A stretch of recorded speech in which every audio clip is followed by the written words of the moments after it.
রাত্রে আমরা সুখ নিদ্রা লাভ করি, আমরা স্বপ্ন দেখি, ভবিষ্যতের পরিকল্পনা করি, খুব ভালো লাগে। সকালে যখন চোখ খুলি নিদ্রা ভঙ্গ হয়, স্বপ্ন সেইখানেই ভেঙে যায়, আর তারপর আমরা আমাদের রোজকার জীবন যাপন করি। স্বপ্ন হয়তো মানুষ রাতের বেলায় দেখেন, কিন্তু সেটাকে সার্থক দিনের বেলাতেই করতে হয়।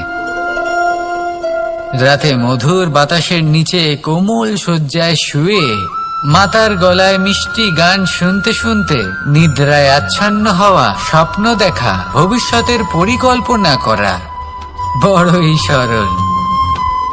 কিন্তু সকালবেলায় সময় মতো উঠে সূর্যের তাপ সহ্য করে, সেই উষ্ণতা সহ্য করে সর্বাঙ্গ ঘেমে গিয়ে নিজের পথ খুঁজে বের করা, সেই পথে অগ্রসর হওয়া, বাধা বিপত্তি এসবের সম্মুখীন হওয়া, আর তারপর লক্ষ্য লাভ করা, এগুলো কঠিন কাজ।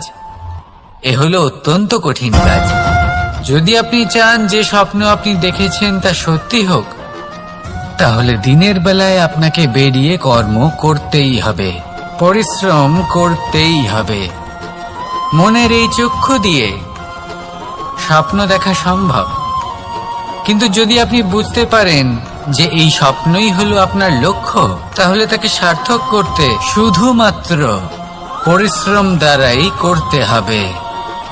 তাহলে পরিশ্রম করুন আর আমার সাথে ভালোবেসে বলুন, রাধা রাধা।